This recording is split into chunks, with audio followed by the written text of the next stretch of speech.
I'm Glenn Abrams. I work with Howard in the Office of Watersheds, and I'm an urban planner. I've been working there for about 7 years, and prior to that worked in the Philadelphia City Planning Commission. And I'm part of our Sustainable Stormwater Program, which is a lot of what we're hearing about today. Really happy to be working in this office and with all the partners and to see a great turnout today. So thank you for coming here today. And let me introduce the panel. I'll start with Clark Wilson, who's here in the center, is an urban designer with the Development, Community, and Environment Division at the U.S. Environmental Protection Agency. This division is responsible for the agency's smart growth work, and Clark's area of focus in the division is ecologically sustainable development with a specific concentration in advancing transportation, livability, and environmental goals of the smart growth and street design. Prior to joining the EPA, Clark was an urban design consultant in Oakland, California, focused on creating pedestrian-friendly and ecologically responsible neighborhoods and streets. He was the principal author of the Portland Metro Green Streets Handbook in 2002 and the EPA-funded manual Stormwater Guidelines for Green Dense Development. And for 7 years, he was an adjunct faculty member in the departments of Architecture, Landscape Architecture, and City Planning at UC Berkeley. First of all, yes, great to be here. Love it. And I'm very happy that Adam mentioned Alan Jacobs, because I graduated from UC Berkeley back in the 90s, and in 1995, Alan Jacobs was one of my thesis advisors, and I did my thesis on green streets. And Jake, as we call him, was like, "What are you talking about?"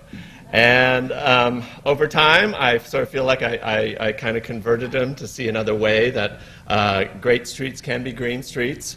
And I think when I get back, I'm going to phone him and tell him that I was in his beloved Philadelphia, because he speaks very highly of Philadelphia in his time that he spent here. And literally, a tear will come to his eye when he hears that Philadelphia is adopting green streets. So, good job. So I, too, am going to start with a quote.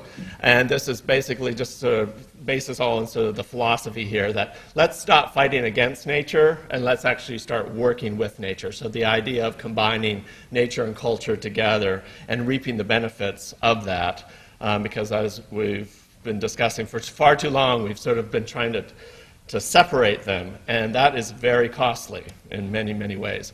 And what I'm going to do is, I'm not going to show, even though you probably saw at the very end all those pictures, but what I want to do is just kind of frame this all in what our office is doing, the Division of Smart Growth, and just to make these sort of broader connections. And I just, again, want to commend Adam for already setting the stage for this, so there's a lot of phrases and acronyms that I don't need to describe. That's great.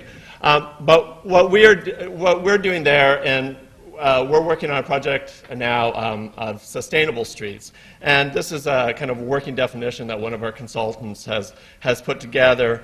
And essentially what it is that we're looking at all those pillars, what we're calling, that make for good street design. And those are the community, placemaking, places to gather, places for urban celebration, places of important address, such like that. The movement function, making them more pedestrian-friendly, bicycle-friendly, transit-friendly, still work for the automobile, apply to all the various users. And then the ecology function here, and that there's all these other components to ecology.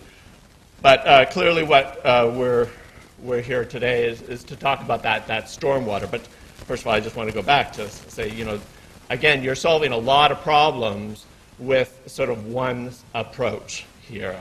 You've got your heat island mitigation, studies being done now of just how much carbon street canopies can actually sequester, and then addressing a lot of your regulatory issues with your separate storm sewers as well as your combined storm sewers.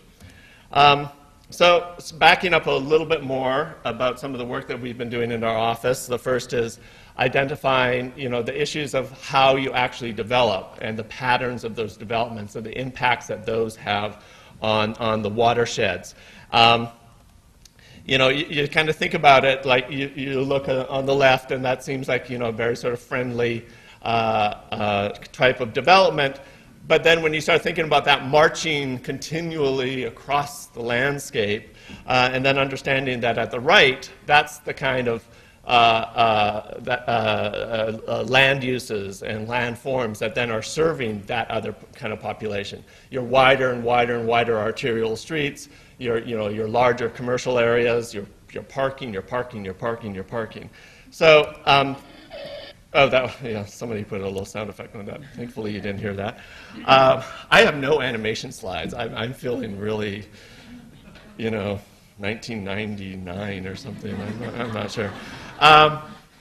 But that report that that I showed is actually on our website, and it's going to be coming up at the end of this presentation. But what it does is it's basically just making this case that just increasing the density of these types of neighborhoods is conserving just that much more valuable open space you have. And that, yes, the impervious surface, as you see marching across there, does increase, but when you're looking at it per household unit, there is a reduction in the runoff. And how does that impact the watershed? So spatially then, take it out, like, for 8 acres, for 8 units, or 8 units within 1 acre, or 4 within 1 acre. And then, march that out again to the watershed level, by 2020, doubling you would need 2 watersheds to accommodate that much growth. With scenario B, just 4. These are all very sort of conceptual, but you get the idea that if you keep your development areas that are already damaged or are already impacted and such like that, and keep them out of the sort of the open spaces or your agricultural lands, there is this benefit coming from a stormwater and runoff perspective. So what we also do is technical assistance programs. The following are some that I've been involved with. I won't go into much of the detail here other than saying that everyone that I've talked to is trying to deal with the exact same issues that you all are talking about, is how we can have better development, how we can improve our roadways, how we can make them more pedestrian friendly, and then how to address the issues of stormwater runoff. Trying to address at a state level, your MS4, obviously you're aware of this. Now we're really happy that there's actually some states that we've been working with, even West Virginia, that are looking into their state permit of taking this kind of watershed approach and I should just go back, and incorporating practices that promote infiltration, reuse, and evapotranspiration into their permit, and trying to sort of simplify the volume requirements to treating the 1 inch, the first 1 inch of a storm event. Again, unfortunately, I can't go into too much detail there. And then also this idea of the emergency response, not just for fire emergencies, but for all emergencies. And we've been working with representatives from fire, ambulance, and police associations, as well as with Congress for the New Urbanism, to just look at this issue of street design and emergency response. Again, can't go into too much detail here other than to say that progress is being made, and it's starting with sort of identifying where there are sort of connections between a good smart growth, good street design, and with emergency response. But some of the key things to keep in mind is, like, we keep hearing about fire. But actually, I think it's like about 3 times more emergency responses are due to pedestrian accidents than they are due to fire issues. And that is as a result of how some of the streets are designed, that the pedestrian incidents are that high. So trying to make that balance between all safety responders. As Adam was talking about, it's a crime almost that children now cannot walk to school. That and that's what this Safe Routes to School, the federal policy, is addressing. But what we are taking on is that, well, that's all well and good, and I think that green streets definitely help with that in creating more pedestrian friendly and safe and attractive streets for schools, but it's actually where you're putting your schools as well. If you're closing down your schools in an existing neighborhood and then moving them 5 miles out into the hinterlands where there is no option other than to driving, that's an issue that needs to be addressed. And so it's kind of fusing the school siting issue along with the safe routes to school. Context-sensitive solutions, I'm glad I don't have to sort of define more of what that is because it was already presented. But we've been working with the Institute of Transportation Engineers, putting together a new set of guidelines that is basically what I say, simply finding that space in the right-of-way then that you can actually incorporate some of these green infrastructure pieces, because the right-of-way in our built-out cities ain't going to get any wider. And so it's trying to use that finite amount of public open space that you have within the right-of-way and carving out those pieces of it to improve the pedestrian realm, as well as making improvements to the ecological function of the streets. So that's really sort of necessary as an underpinning to get any of these practices going. Also developing a set of model smart growth codes that can be tailored to communities, and in those codes are including guidelines for green infrastructure, stormwater boulevards, et cetera, et cetera.